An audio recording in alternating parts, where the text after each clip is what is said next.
दोनों बैठे, उसके साथ हम लोग प्रैंक करने वाले हैं। तो गाइस आज ऐसा प्रैंक करेंगे उनकी चड्डी गीली हो जाएगी। तो चलो गाइस करते हैं। आप इधर ही खड़े रहो, आप इधर ही खड़े रहो।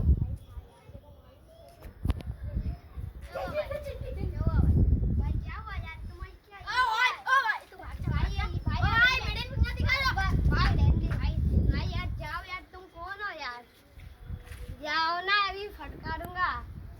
तुमको ज्यादा हो रहा है। अरे ये जाना यार, ज्यादा हो नहीं रहा कुछ ज्यादा। जाना चलो यार, शांति से निकालो। तो फिर अरे मैं कुछ कर नहीं रहा। आजा चल, मेरी पुछली से जुड़ा, पिछवाड़े से जुड़ा। वो क्या बोल रहे उनको ही नहीं पता है। छोटा है ये, छोटा है। हाँ ये छोटा है ये। अबे साइड देख सकते कैसे प्रैंक हुआ। काका का था ऊपर भाई दो ओ भाई बनाओ ना, तुमको नहीं पता चलता है।